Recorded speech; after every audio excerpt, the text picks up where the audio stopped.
Donald Trump tells the world he'll be arrested on Tuesday and calls for mass protests in the streets. The Biden family's Chinese payoff racket begins to see the light of day, and the risk of financial meltdown isn't nearly over yet. I'm Ben Shapiro. This is The Ben Shapiro Show.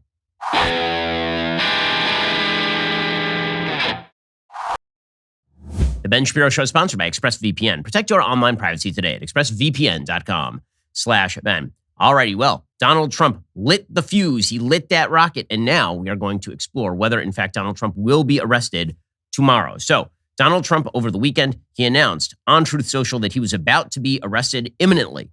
He put out a statement that said, quote, "Now illegal leaks from a corrupt and highly political Manhattan district attorney's office, which has allowed new records to be set in violent crime and whose leader is funded by George Soros," so far, all true, "indicate that with no crime being able to be proven and based on an old and fully debunked by numerous other prosecutors fairy tale, the far and away leading Republican candidate and former president of the United States of America will be arrested on Tuesday of next week. Protest, take our nation back."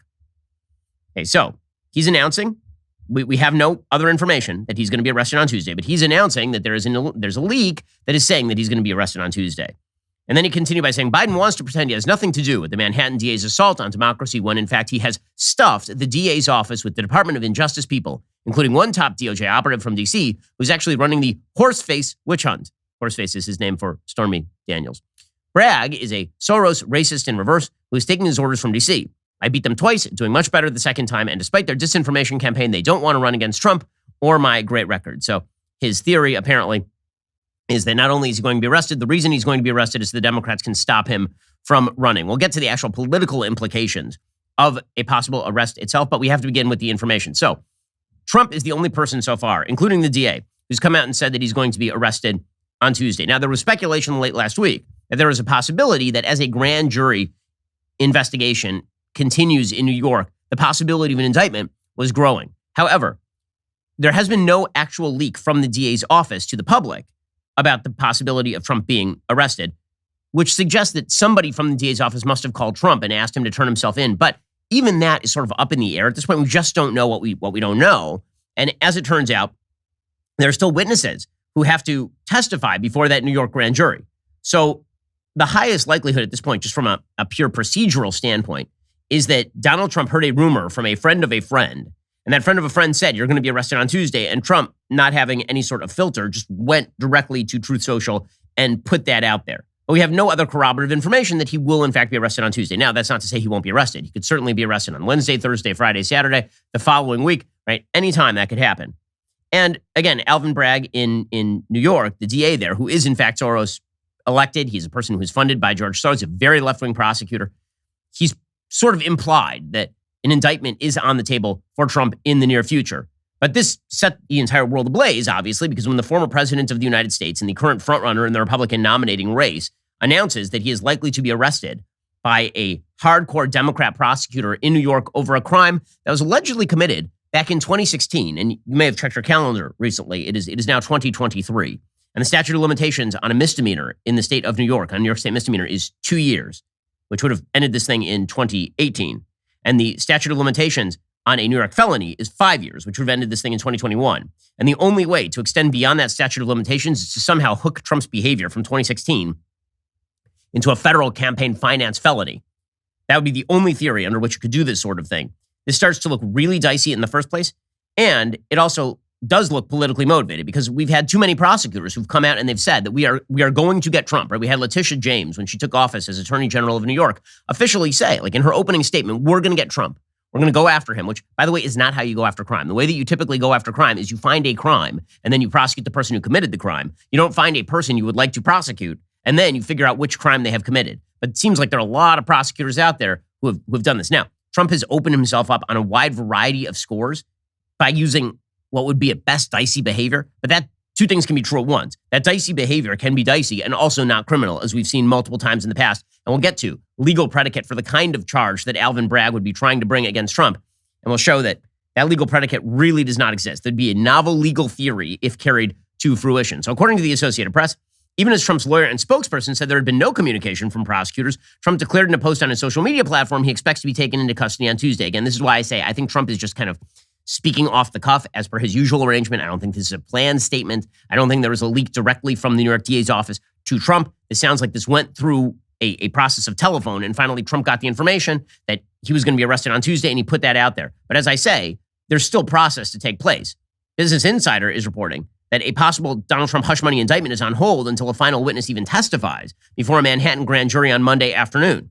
A source with knowledge of the investigation told Insider Saturday night there is at least one more witness. That source spoke on condition of anonymity because they were not authorized to divulge details of the grand jury proceedings. Well, if there's still a witness, that means the grand jury has not even voted yet on whether they believe that an indictment would be justified or necessary, which means that it seems weird that Trump, before the grand jury has even decided, would be saying, I'm going to get arrested on Tuesday. Probably somebody told him the soonest you could be arrested is on Tuesday, and they're already talking about an arrest.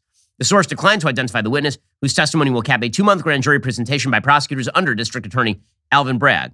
A separate source who spoke on condition of anonymity said that the witness is not Alan Weisselberg, that's Trump's former CFO. The star witness for the grand jury so far has been former Trump attorney and fixer Michael Cohen. He expected to be the final grand jury witness when he testified on Monday and Wednesday of last week.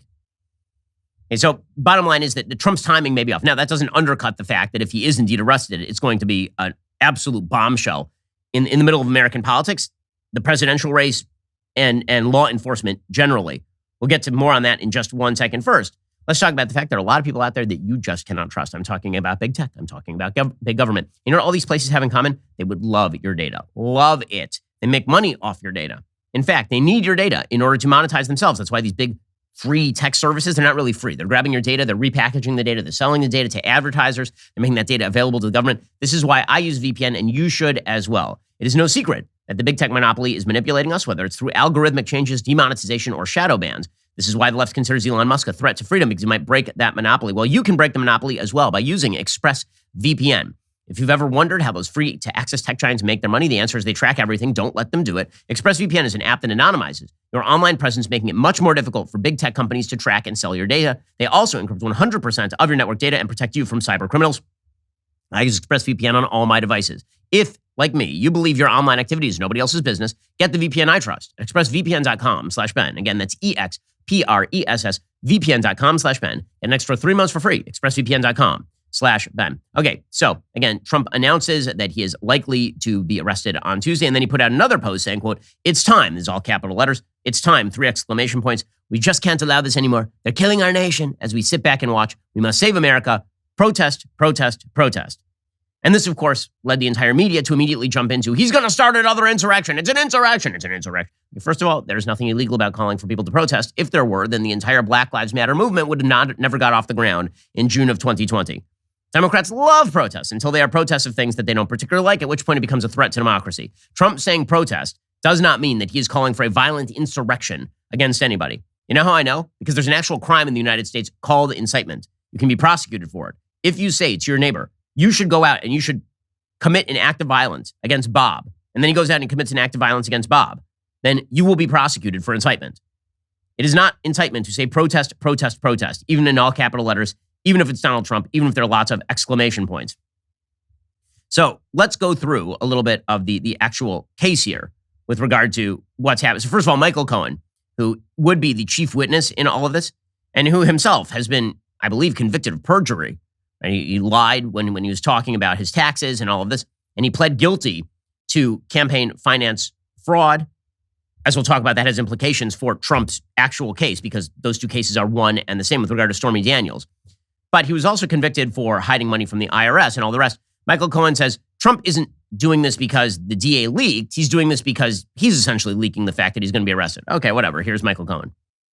This untruth social post that was put out by Donald, knowing Donald the way that I do, I don't see a reason that Donald would have put out the statement unless he has or his team have been contacted by the district attorney's office and advised accordingly. It's not Donald to turn around and to come up with something for just because he's bored at Mar-a-Lago, sitting there on a Saturday morning, hey, let's stir this all up.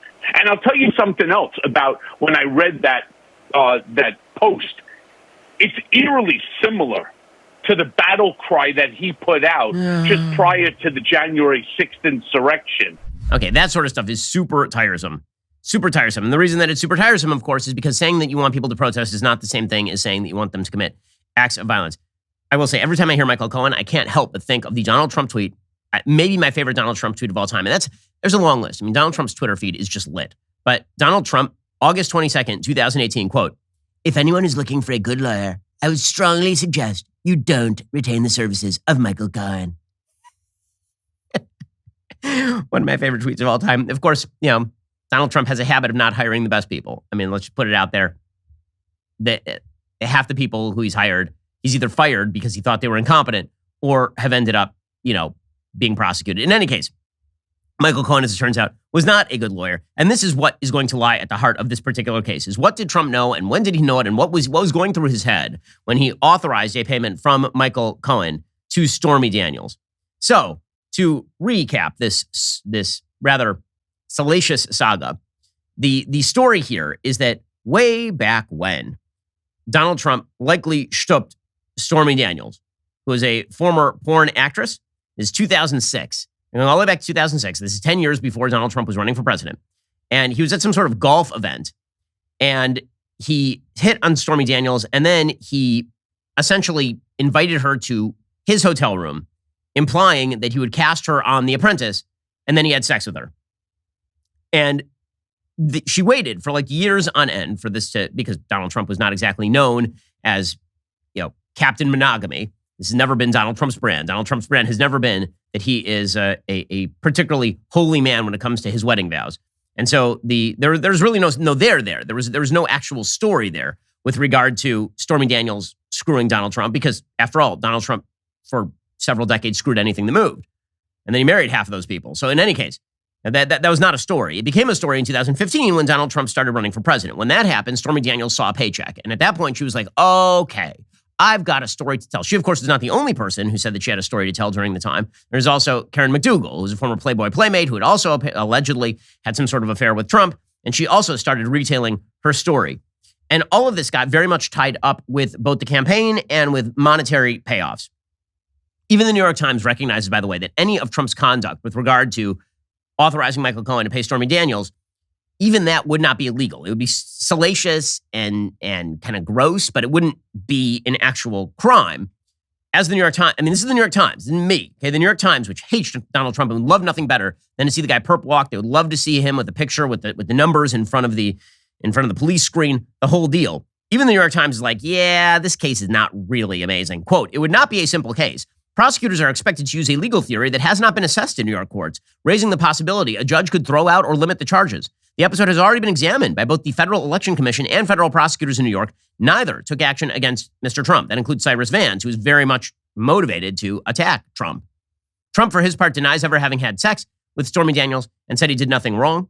Now, again, that's exactly what you predict from Trump. That doesn't mean he didn't, but the notion that he committed a crime is very much up for debate. And if we were talking about beyond a reasonable doubt for a conviction, there's a lot of reasonable doubt in this particular case with regard to the criminal violation that would have occurred. And again, it's the weakness of the case that dictates that there must be something political at play here. If this were a super strong case, say, oh, well, they have to prosecute, it's a strong case. This is a very, very, very weak case, which means that it is innately political. And we'll get to that in a moment. First, everybody here, everybody in my audience, you all know that the thing that is basically keeping me alive at this point is Black Rifle coffee every single morning. Because my kids wake me up way too early after I've gone to bed too late.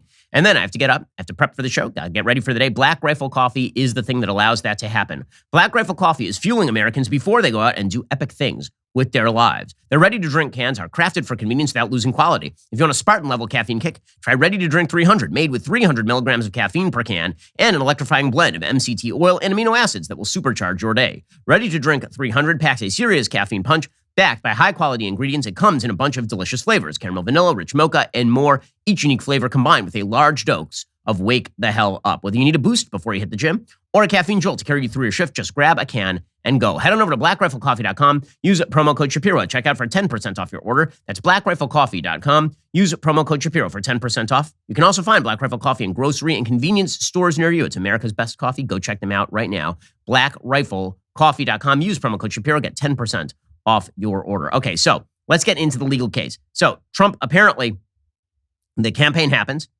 and now Stormy Daniels decides this is her moment.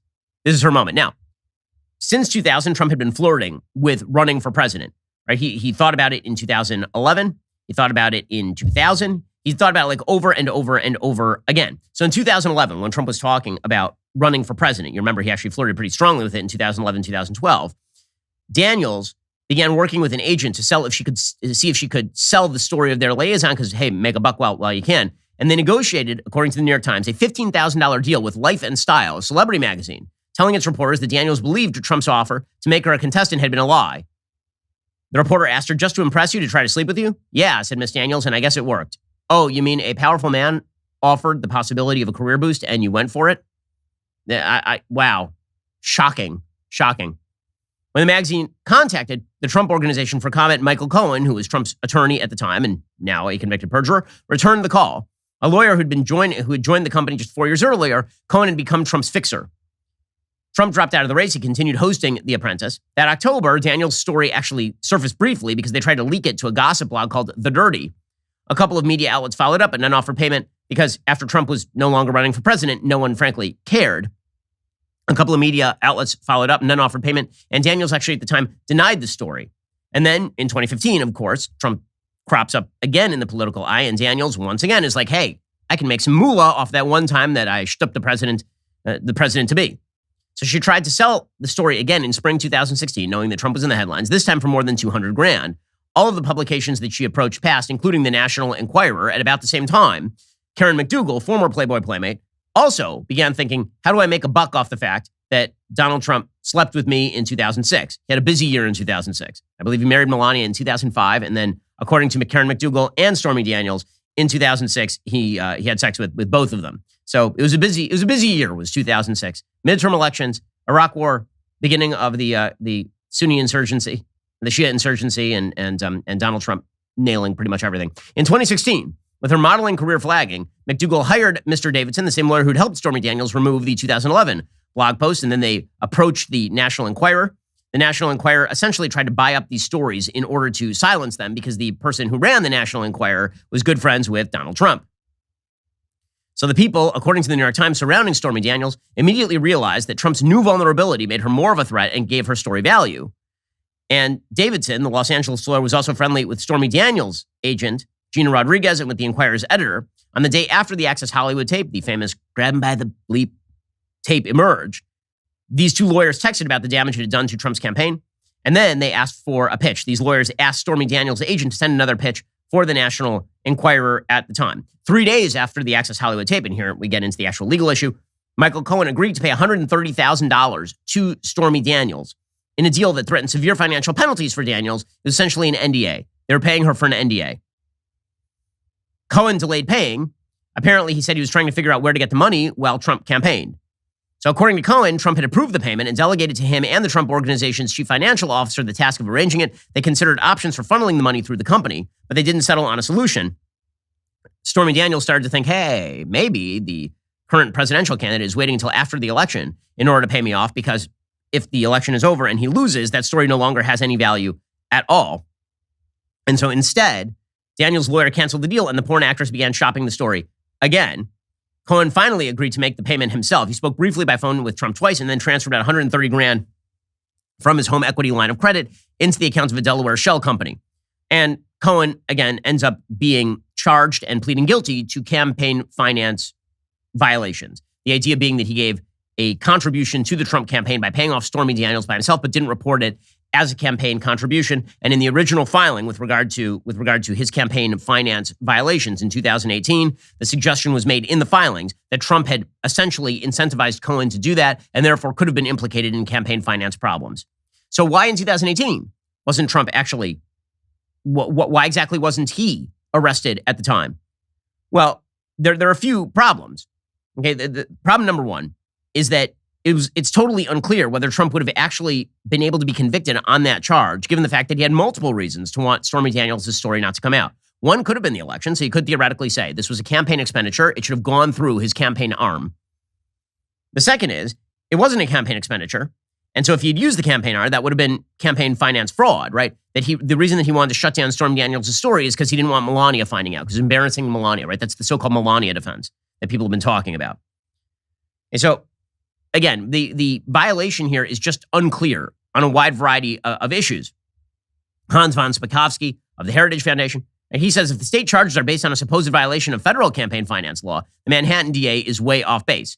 Right? The misdemeanor would be falsification of business records by the Trump organization, that Trump sent 130 grand to Michael Cohen for legal services, but the legal services were actually just to pay off to Stormy Daniels. That's a misdemeanor. The statute of limitations has run. Also, you don't charge a former president of the United States on that basis. It's way too politically fraught. If you were going to try to wrap that into some sort of felony, it would have to be a federal felony, like a finance felony on the federal level. And as we'll talk about in a second, that is an extremely weak case. Also, speaking of extremely weak cases, the case that the federal government knows what it is doing financially continues to weaken. We'll get to that a little bit later on. But this means that you have to think about what you do to protect your money right now. Well, the thing I'm doing is diversifying. Right? Hard assets are a great way to diversify against the possibility of inflation and uncertainty in the markets. You can hedge against inflation the way that most people have historically by owning gold, whether that's physical gold and silver in your safe at home or through an IRA in precious metals where you can hold real gold and silver in a tax-sheltered retirement account. I've bought Verge gold before. I have it as part of my diversified portfolio. It's a smart thing to do. Buy gold today, get a free safe to store it in. That is correct. On qualifying purchases from Verge Gold now through March 31st, they will ship a free safe directly to your door. Just text Ben to 989898, get your free info kit on gold, claim eligibility for your free safe, and then talk to one of their precious metals specialists. Again, that's Ben to 989898 today. Go check them out right now. Text Ben to 989898, get your free info kit on gold, and claim eligibility for that free safe and diversify the smart way with my friends over at Verge Gold. So, what exactly would the legal case be? Well, again, as Spakovsky points out, a settlement payment of a nuisance claim is not a federal campaign expense.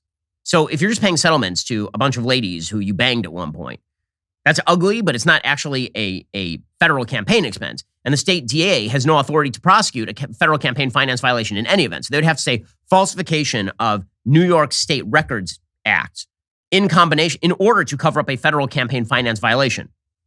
And Spakovsky, who used to work at the Federal Elections Commission, he says, I used to work over there, and there's a reason they let this case go. He said the federal agencies with jurisdiction did not consider it a violation. In 2018, von Spakovsky wrote the payment to Daniels seemed to be a nuisance settlement, which celebrities often make. And again, Trump himself maintains that he never had sex with Stormy Daniels, and so that's actually a fairly low amount. I mean, if you're looking at the possibility of a presidential race and you have to silence this lady because the presidential is happening like 3 weeks from today, 130 grand for that is not actually a very large amount of money. Reason Magazine points out also that the theory here is really weak. Quote, the theory underlying that charge was that Cohen contributed the hush money at Trump's behest for the principal purpose of influencing the election, as opposed to avoiding personal embarrassment for Trump or sparing Melania Trump's feelings. As the former FEC chairman, Bradley Smith, noted at the time, that interpretation was open to question. He wrote, quote, the best interpretation of the law is that it simply is not a campaign expense to pay blackmail for things that happened years before one's candidacy, and thus nothing that Cohen, or in this case Trump, did is a campaign finance crime. And the reason that Cohen pled guilty, presumably, is because he pled guilty really to the other charges and he got a much lowered sentence so that he would then testify against Trump. Smith said, at a minimum, it's unclear whether paying blackmail to a mistress is, quote, for the purpose of influencing an election and so must be paid with campaign funds, or a personal use and so prohibited from being paid with campaign funds. So the question as to whether this is actually going to end with a conviction is a very, very strong question, especially because, again, we have predicate for this sort of attempted prosecution, and it has in the past failed. So, for example, back in 2012, you'll recall there was a man named Senator John Edwards. Senator John Edwards ran for president in 2008, and he flamed out. Well, during that 2008 bid for the White House, you'll recall that he was actually stooping his camera woman. And then apparently, he solicited nearly $1 million from his wealthy backers to finance the cover-up of the illicit affair and his illegitimate child during that bid. So first of all, you should notice the discrepancy in the accounts, right? I mean, if Stormy Daniels was selling her story and it was a legit story, maybe it goes for 100 more. Maybe that does give some credibility to the idea that Trump is paying off a nuisance claim. $130,000 for a man like Donald Trump is not a lot of money. So maybe he sees this as a nuisance. I'm not going higher than 130. I mean, remember, in a case where John Edwards actually did stoop his camera woman and she bore a child by him, they were looking for $1 million. In any case, he was found not guilty on count 3 of a 6-part indictment. That count pertained to whether Edwards illegally received several $100,000 in donations from a wealthy heiress to cover up the affair in 2008. So the legal theory there was that the reason that he did that was to cover it up during the 2008 presidential campaign in the hopes that that would somehow not sink him in the 2008 presidential campaign. But the jury deadlocked on that. They said, well, maybe the reason that he covered it up is because it was really embarrassing to him on just a sort of generalized public level, given the fact that his wife was dying of cancer at the time. So there's predicate for an attempted prosecution and a failure of that prosecution. There's also been cases, obviously, in American history of sitting presidents literally paying off people for sexual peccadillos or sexual harassment or assault, as the case may be. You'll remember that Bill Clinton signed a settlement with Paula Jones for $850,000 in November of 1998. So was that a campaign finance related expense? I mean, you could say that it probably was. I mean, obviously, this is a person who was the president of the United States. And whether or not you're running or whether you're not running, I mean, that obviously has to do with your job as president of the United States. With that said, he wasn't running for re-election. I guess you could make a distinction there, legally speaking, but you have predicate for people paying off these sorts of issues and it not being seen as a legal violation, just being seen as sort of gross. I mean, so this raises the question of what here is happening politically, because again, the case here is incredibly weak. Even CNN's Elliot Williams, legal analyst on CNN, right? Even he says this is a super weak case. This had been an almost dormant case. I mean, Cy Vance, the previous DA, didn't really move forward with it. And even Alvin Bragg didn't move forward with it until recently. So a couple things. One, the facts are old. They're 6 or 7 years old. And the star witness here in the form of Michael Cohen, Donald Trump's former attorney, has credibility issues, has been convicted of crimes. And so, to your point, Abby, as far as the strength of a case, it's certainly not the kind of slam dunk that many people would wish that it were. I mean, that obviously is true, and everybody now acknowledges that. So this raises the question as to what exactly is happening here. And what is happening here is wish fulfillment. What's happening here on the part of many people on the left is wish fulfillment. There are really only two possible rationales for doing this. One is Alvin Bragg wants his name in the headlines. The first prosecutor who goes after Donald Trump becomes a celebrity figure across the United States. They finally get the picture that they've been wanting since Donald Trump was elected president of the United States, really since he was nominated, which is Donald Trump being frog marched somewhere, or a mugshot of Donald Trump. That is the thing that they are looking for. And this is also why they are spinning up talk that if he is arrested, that he will be denied bail because he posted on his profile that people ought to protest. The UK Daily Mail is already spinning up that narrative. They say a former federal prosecutor warned on Saturday that former President Trump's social media posts sharing details of his expected arrest could see him denied bail. Based on what?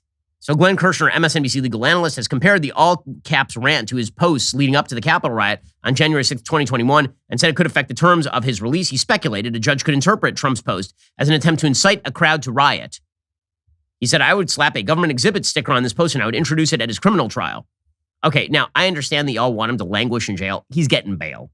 And you're not going to put, what, is he a flight risk? You really think he's going to, lead an armed revolt against the DA in Manhattan? And so much wish fulfillment happening right here. They want the headline, and that's all they care about is the headline. Because, again, this case is way too weak to go to trial on. Unless you just assume that there's a left-wing jury, and the left-wing jury is going to convict Trump of jaywalking. And no matter what happens, reasonable doubt no longer matters because Trump has to be got, so you go get him. And by the way, the dead giveaway here that this is not about the criminal violation is the fact that Alvin Bragg, the DA who is going after Donald Trump, is one of the softest DAs in all of America. He announced in January of 2022, he released a memo detailing his new charging, bail, plea, and sentencing policies. Among the crimes that Bragg said his office would not prosecute, marijuana misdemeanors, including selling more than 3 ounces, not paying public transportation fare, trespassing except a 4th-degree stalking charge, resisting arrest, obstructing governmental administration in certain cases, and prostitution. So he's not enforcing any of that in the city of New York. He announced he wasn't going to in January 2022. New York has been a crime-ridden hellhole for the past several years. This guy was elected as the DA, and he immediately said he's not going to prosecute crimes, but he's making sure that he definitely goes after Donald Trump for activities that originally took place in 2006, and then a payoff that happened in 2016, and the year is currently 2023. Yeah, he's basically just a Harvey Dent type seeking justice no matter where the road leads before it turns into Two-Face. Clearly, that's where this is. He's like an Atticus Finch style lawyer, Alvin Bragg. Or alternatively, he's really, really looking for a headline. And of course, never one to let the possibility of a headline pass him by. He then leaked a memo from his office. So I doubt that he leaked the possible Trump arrest to Trump. I really doubt that's what happened. Again, as I said earlier, I think what probably happened is Trump heard through the grapevine that an arrest was imminent, and so he went on Truth Social and decided to beat everybody to the punch. But Alvin Bragg did leak something to the press over the weekend, and the thing that he leaked to the press is a statement in which he told all of his law enforcement officers they're doing a spectacular job because he is just a servant of the law. He is, quote, "Our law enforcement partners will ensure that any specific or credible threats against this office will be fully investigated and the proper safeguards are in place so all 1,600 of us have a secure work environment. In the meantime, as with all of our investigations, we'll continue to apply the law evenly and fairly and speak openly only when appropriate. We do not tolerate attempts to intimidate our office or threaten the rule of law in New York." Well, mostly the rule of law has been threatened in New York by Alvin Bragg and by Democrats who have decided not to enforce the law in the city of New York. But this moment was going to happen. Again, that gun had been placed above Chekhov's mantle for the entire first act here. If we are now in Act 2 of Trump the movie, the gun has to be taken off the mantle and used. Right? The possibility of some sort of prosecution of Trump had to come to fruition. Democrats needed it. I think Trump probably needed it, is the truth. I mean, in terms of his campaign has been fairly lackluster so far, but you want to talk about a shot in the arm for Donald Trump's campaign. Have him arrested on a bunch of spurious garbage charges. Nothing is going to enliven the Republican base in favor of Donald Trump, again, like the feeling that he is being targeted not because of something that he has done, but he is being targeted because they hate his guts and they hate his guts because they really hate your guts, which was, again, his 2016 campaign. So we'll get to the political fallout from all of this momentarily. First, let's talk about the fact it's difficult to maintain a healthy lifestyle. You know, you're a busy person. I'm a busy person. I got to tell you, that combined with the fact that I hate vegetables with the fiery passion of 1,000 suns means I don't often get the nutrients that I need, which is why I rely on Balance of Nature. Balance of Nature fruits and veggies are the best way to make sure you are getting essential nutritional ingredients every single day. Their capsules are packed with 100% whole food that you can take at any time. Balance of Nature uses a cold vacuum process that preserves those natural phytonutrients in 16 whole fruits and 15 whole vegetables and encapsulates them for easy consumption. Balance of Nature sent a bunch of their product down to the studio for my team to try. We love them. I was really excited to find out that the product is certified kosher, which means I can use it and it makes me healthier. Go to balanceofnature.com right now. Use promo code Shapiro for 35% off your first order as a preferred customer. That's balanceofnature.com. Promo code Shapiro for 35% off your first preferred order. Keep yourself healthier because that body that you have, that's the only one that you're going to get. So head on over to balanceofnature.com. Use promo code Shapiro, 35% off your first order, and get healthier today with balanceofnature.com. Promo code Shapiro for 35% off. Also, the facts that are hardest to face are often the facts about ourselves. It's much easier to accept yourself the way you are. But if you do that, then you're never going to change. And your life is just going to continue to be what it is right now. If you want to change, then you actually need to embrace change. Jordan Peterson talks about this in his new 5-part series, Vision and Destiny, on DailyWire Plus. Here's a clip talking about starting small. You're good just the way you are. You're perfect just the way you are. You should accept yourself just the way you are. It's like, well, okay, so what does that say about who I should become? Is that just now off the table because I'm already good enough in every way? So am I done or something? What about who I should become? And then, well, how should I feel good about myself when I don't?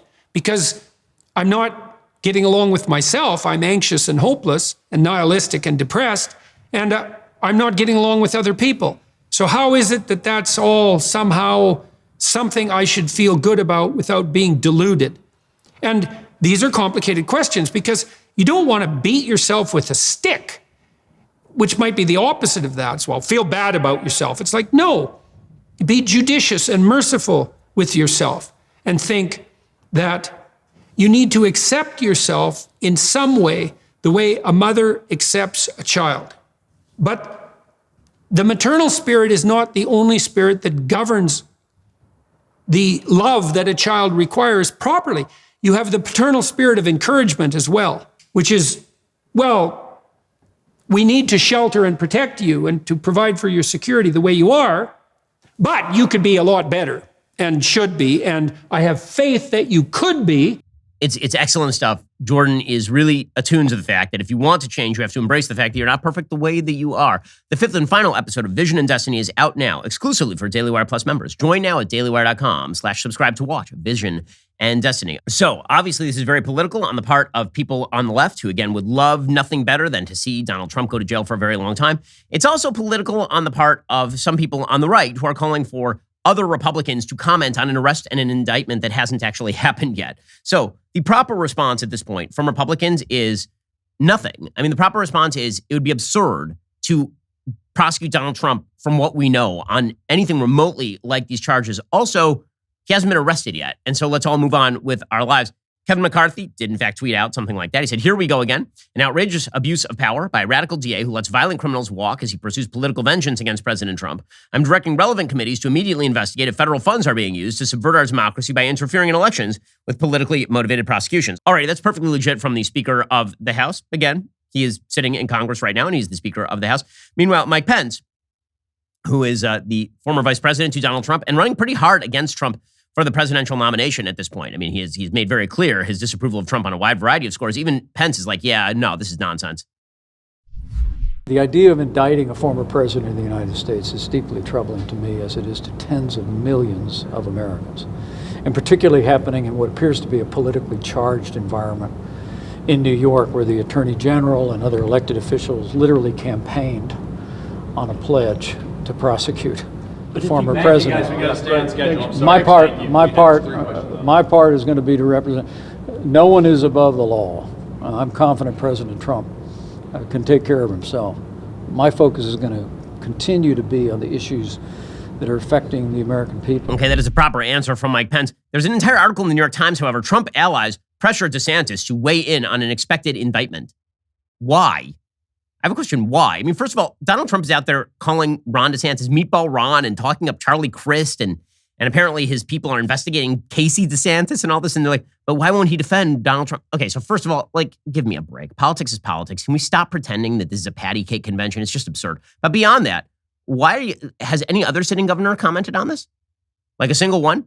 DeSantis isn't in the race yet. When DeSantis becomes a presidential candidate, presumably he will be forced to answer questions about all of this sort of stuff. But the fact that Trump's team is immediately turning to, why won't Ron DeSantis do something? What in the world? Is he the DA of Manhattan?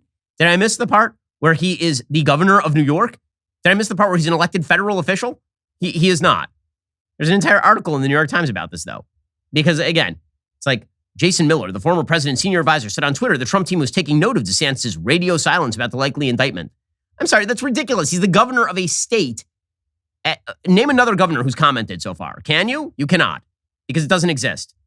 Like what Trump knows in his bones and what his team knows is that this indictment, if it does happen, really good for him politically. Really good for him politically. Because again, it recalibrates the race.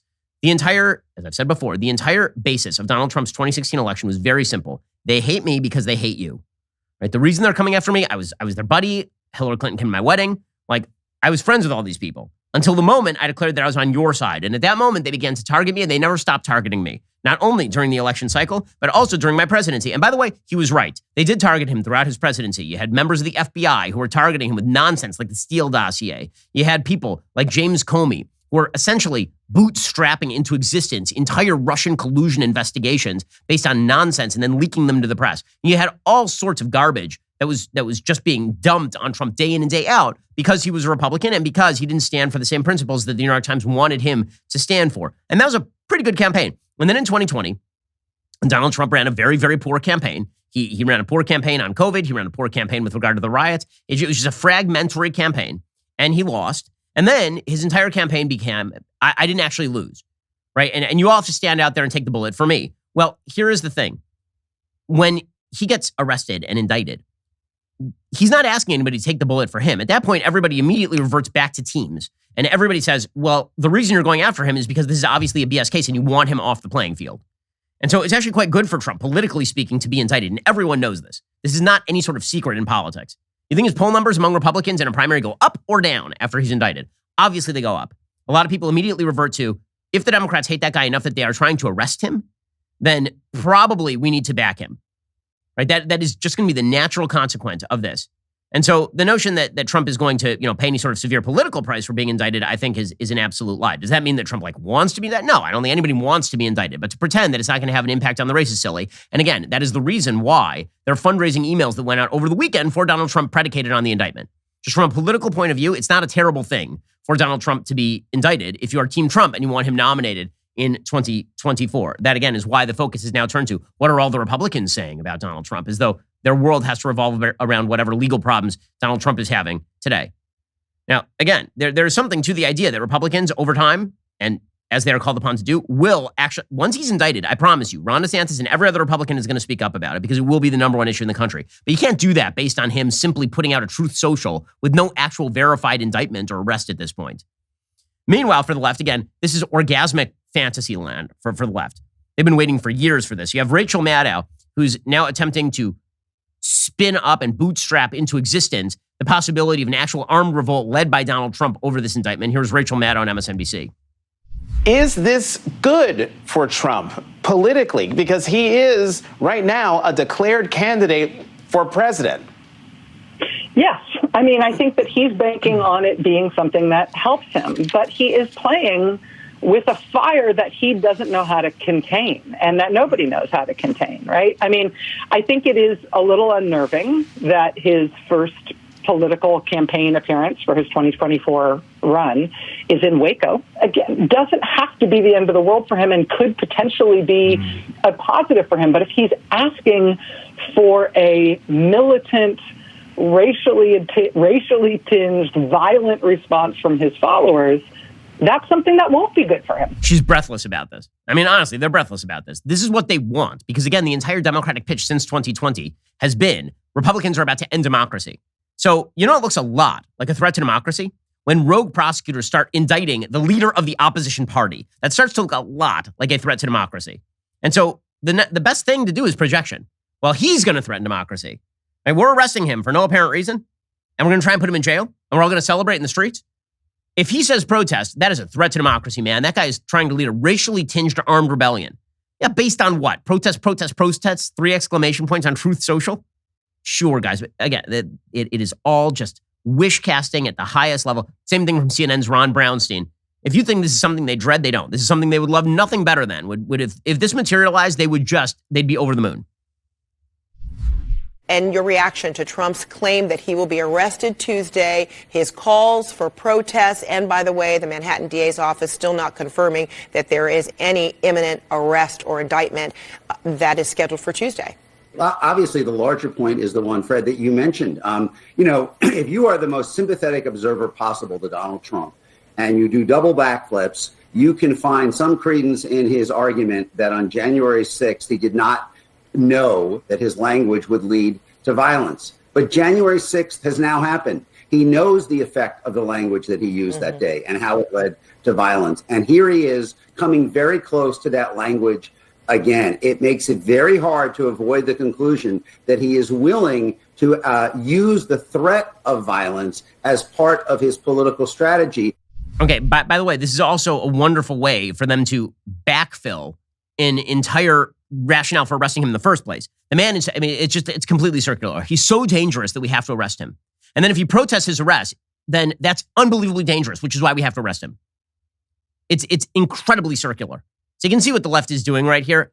All the incentives are aligned, in other words, for this to happen. Chekhov's gun has to be used. So do I think that Trump is going to get arrested and indicted? I do. I think at some point somebody's going to arrest and indict him because I don't think that they can withhold themselves from doing it. I just don't think they can stop themselves. And so they will. And the fallout from that? Well, we have yet to see that. Meanwhile, speaking of people who probably should be arrested, more details are now coming out about the Biden family and the payoffs they received from China. The FBI has been investigating Hunter Biden for apparently the last 200 years. They launched their investigation into Hunter Biden and his corruption and his drug problems and all that stuff back in like 2018. Again, it's now 2023. So I don't know why it takes the FBI years and years and years to come up with anything. But I mean, we now have some fairly significant details about exactly how the money flowed inside the Biden family. The Biden family has been capitalizing off the Biden name for a very long time. The only question is whether Joe himself received any money. That really is the only question, because every single other member of his family, his brothers, his kids, they were receiving money off the Biden name from foreign sources. Last week, in a development noticed only by the right, but completely ignored by the left, the House Committee on Oversight and Accountability issued a memorandum revealing new evidence resulting from an investigation into the Biden family's influence peddling and business schemes. Subpoenaed financial records show that from 2015 to 2017, Biden family members Hunter Biden, James Biden, Haley Biden, and an unknown Biden and their companies collectively received $1.3 million in payments from accounts related to Rob Walker, a Biden family associate.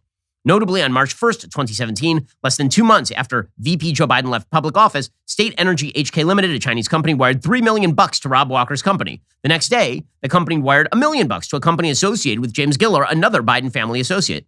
Afterwards, the Biden family received approximately $1 million in payments over a 3-month period in different bank accounts. From the bank records, it appears the Biden family received approximately 1/3 of the money obtained from the China wire.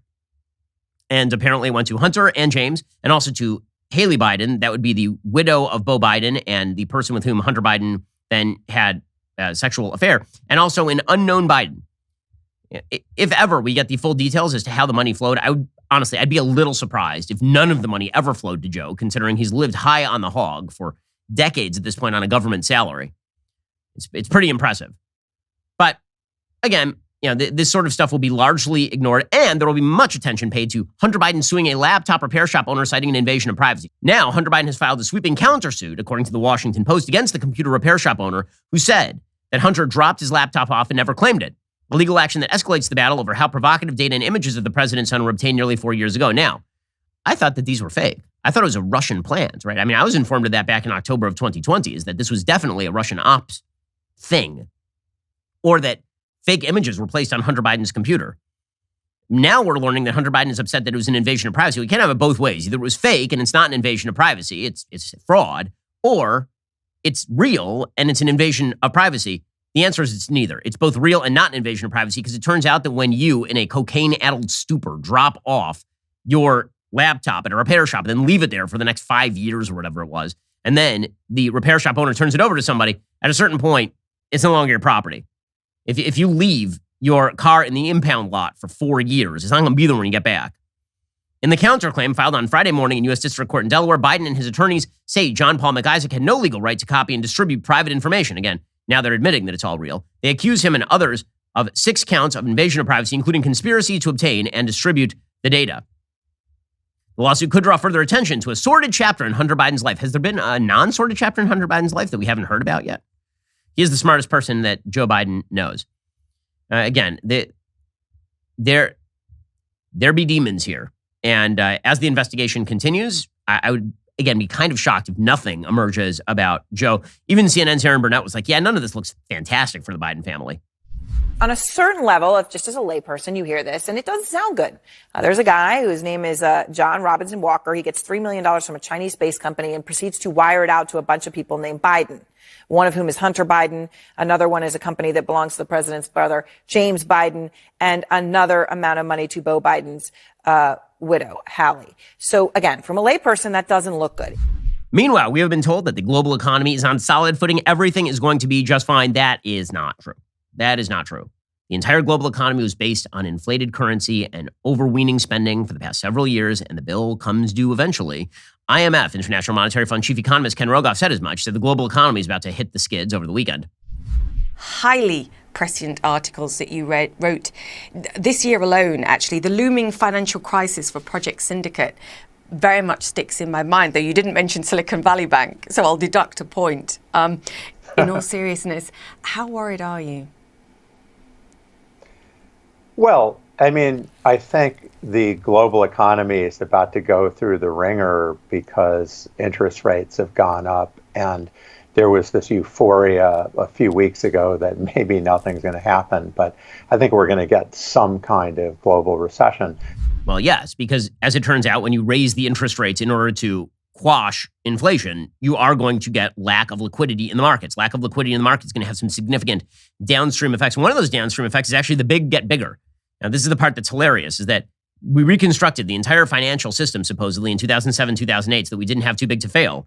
And now the too big to fails are eating up everybody else. So over the weekend, UBS Group AG agreed to take over Credit Suisse for more than $3 billion, pushed into the biggest banking deal in a year by the regulators. The governments were actually like, we need you to pick up Credit Suisse because they look kind of ugly on the balance sheet, and so we need you to eat them. The deal between the twin pillars of Swiss finance is the first mega merger of systemically important global banks since 2008. The Swiss government said it would provide more than $9 billion to backstop some losses that UBS may incur by taking over Credit Suisse. So basically, it is a bailout. It's just a bailout that's funneled through UBS. So essentially, instead of just bailing out Credit Suisse directly and saying, we're going to backstop you and you guys just continue along your merry way, they said, UBS, you pick up some of the liability, we'll pick up $9 billion of the liability, and we'll save Credit Suisse by eating it. And the Swiss National Bank also provided more than $100 billion of liquidity to UBS to help facilitate the deal. So this is a government-sponsored deal in actual reality. Basically, the Swiss government The Swiss National Bank stepped in, facilitated the deal, and forced a merger, forced Credit Suisse into UBS. Swiss authorities were under pressure to make the deal happen before the Asian markets opened for the week because they were afraid that the stock price on Credit Suisse was going to continue to plummet. The urgency on the part of regulators was prompted by an increasingly dire outlook at Credit Suisse. The bank faced as much as $10 billion in customer outflows a day last week, according to a person familiar with the matter. So it looked like a run on the bank over at Credit Suisse. And so they were forced to do another one of these bailouts. Meanwhile, in the United States, there are serious questions as to how far the federal regulators are actually going to be backing a lot of the regional banks. And Janet Yellen made a big boo-boo last week when the Treasury Secretary admitted that only certain systemically important banks would have depositors backstopped. Well, that means that there's going to be a run on all the other banks. If you're not one of the banks that is now backed by the Federal Deposit Insurance Corporation, you're going to look at your money and be like, I'm not sure that that is secure. Janet Yellen just said that if it's in this bank, it's secure, but if it's in that bank, not so secure. Well, that is going to create runs on all of the other banks. Again, genius level stuff from the people who run our economy. Meanwhile, First Citizens is evaluating an offer for SVB. At least one other suitor is making a serious consideration for the collapsed lender. Reuters reported earlier this week that the Federal Deposit Insurance Corporation has asked banks interested in acquiring SVB and Signature Bank to submit all of their bids by March 17th. Now, all of that could have been avoided in the first place if they hadn't actually stopped all these other banks from bidding on it in the first place. Instead, the FDIC stepped in. And this is just how stupid the FDIC is. They stopped all of these banks from stepping in, filling in the uninsured deposit holders, the unsecured deposit holders. And instead of allowing another bank to buy it up, they stopped the banks from buying it up. They stepped in themselves, backstopping $7 to $8 trillion in unsecured deposits across the American landscape, but only apparently at selective banks. And now they're saying we should sell off these defunct banks to the new. You know what would have been great is if you had just allowed one of the big banks to eat one of the smaller banks. Or even done what the Swiss National Bank just did and actually help facilitate that deal in order to reapply some sort of surety to the system. But you didn't. Just geniuses everywhere in charge here. And now we're told, I love this, now we are being told, of course, that obviously the Fed had spotted big problems at SVB before the collapse. This is the New York Times. Well, weird that they didn't do anything about it. According to the New York Times, Silicon Valley Bank's risky practices were on the Federal Reserve's radar for more than a year, an awareness that proved insufficient to stop the bank's demise. The Fed repeatedly warned the bank it had problems, according to a person familiar with the matter. In 2021, a Fed review of the growing bank found serious weaknesses in how it was handling key risks. Supervisors at the Federal Reserve Bank of San Francisco, which oversaw SVB, issued 6 citations. The bank did not fix its vulnerabilities. By July 2022, SVB was in full supervisory review, getting a more careful look, and was ultimately rated deficient for governance and controls, and was placed under a set of restrictions that prevented it from growing through more acquisition. It became clear to the Fed the firm was using bad models to determine how its business would fare as the central bank raised rates. By early 2023, Silicon Valley Bank was in what Fed calls a horizontal review, an assessment meant to gauge the strength of risk management, and they found that they did not have good risk management. And still, they were unable to do anything. This is why all the call for more regulation. What if we had more government involvement? Well, I mean, you guys did a crap job the first several times, so I'm wondering as to why exactly we should trust you this time. And again, as I mentioned, if you're a mid-sized bank that actually has not gotten that unlimited FDIC backstop, you're freaking out right now. Which is why over the weekend, according to Axios, the Mid-Sized Bank Coalition of America sent a letter to regulators arguing that a temporary suspension of the FDIC's deposit insurance limit is necessary to ensure that smaller banks can navigate the current banking crisis.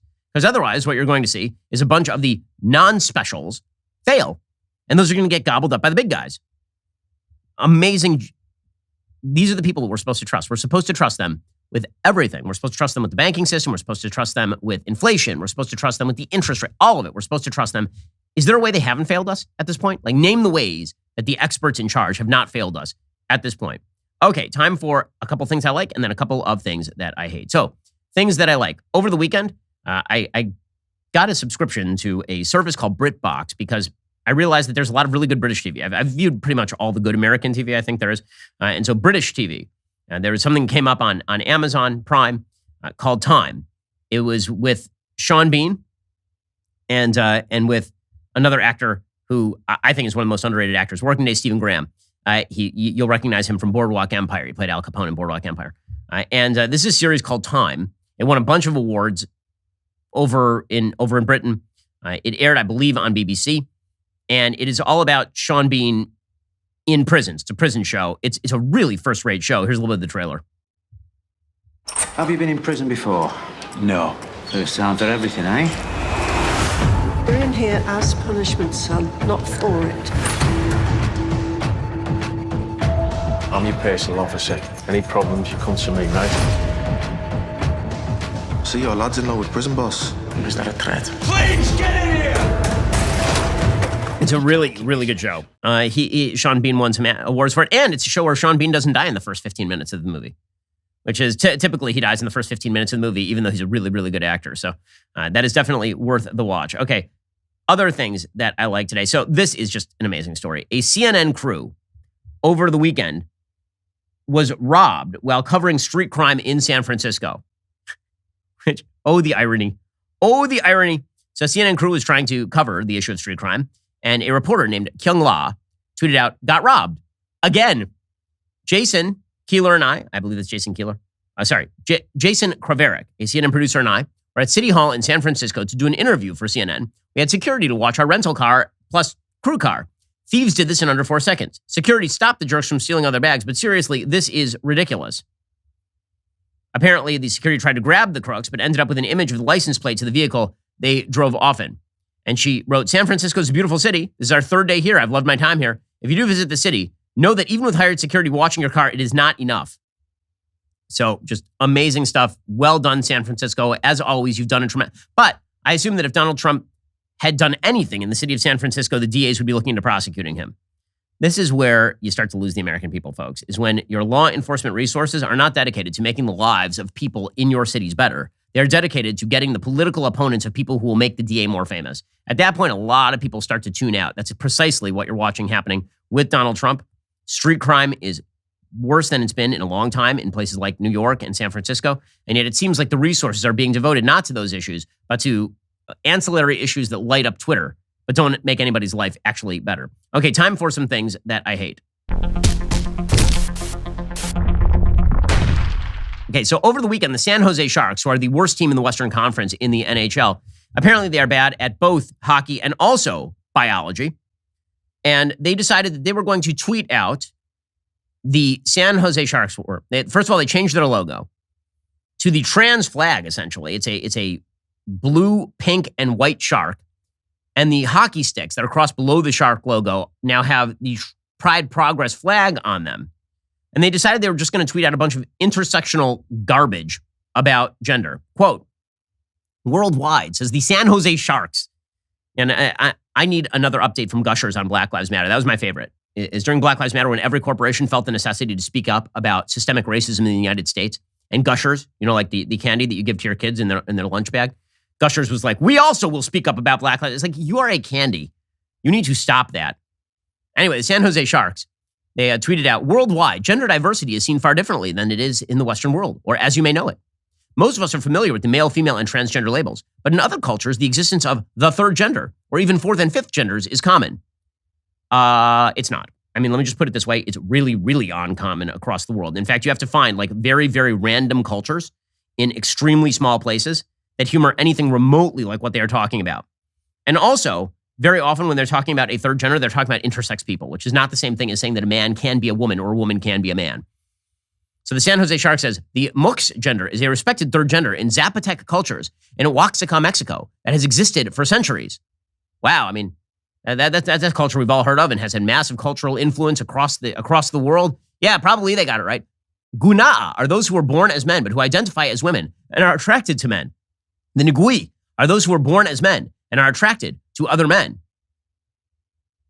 This is the San Jose Sharks, a hockey team. Source, book, Living in Modern America by Sarah Salam and Inter-American Development Bank. I have a question. What does this have to do with anything? Like, when did the woke employee get a hold of the Twitter account? And then they started tweeting out pictures of men dressed as women in Mexico, for example. Wow. Well, you've convinced all of us that men and women don't exist and that dude with the hairy arms is really a woman. You've convinced us. Again, the claim of the trans movement is not that there is a third gender. You'll recognize. The claim of the trans movement is that a man is a woman and a woman is a man. Remember, trans women are women, trans men are men. So they're actually making a distinct claim, believe it or not. They're saying there's a third gender of people, but trans doesn't say there's a third gender of people. The trans activists say that you can be any gender you want. There are thousands of genders, not a third gender. But even beyond that, they're arguing that if you identify as a member of the opposite sex, you are in fact a member of the opposite sex. They tweeted out, Okay, I'm gonna need to call a friend. This is a very long word that I am totally gonna botch, so I'm gonna need to phone a friend here. How is this pronounced? Nina Paskip. Nina Busket Zip Hepba. Yeah, no, I need that again. Nina Busket Zip Hepba. Nina Pusket Zip Hepba. Nina Busket Zip Hepba. Okay, Nina Pusket Zip Hepba. Okay, good enough. That's as good as it's gonna get. Yeah. So they tweet out, the Nina Upusket Zip Hepba were honored as a third gender in the North Pagan tribe of the Blackfoot Confederacy in northern Montana and southern Alberta, Canada. Well then, I mean, if the Nina Upakapsak were honored that way, then obviously that means that mainstream Western culture is just wrong. And so is, by the way, virtually all cultures all over Earth for all of time. And so is all of mammalian biology, that there are only two sexes and that sex is dichotomous. Thank you, San Jose Sharks. Thank you. Now, I just have to wonder, who is running the show at some of these places? Because let's face it, I mean, if you actually look at the demographic breakdown per league, I've talked about this before, sports leagues have different fan bases. The NBA's fan base is disproportionately black and left-wing in terms of its politics and its demographic breakdown. The NHL fan base is disproportionately white and right-wing.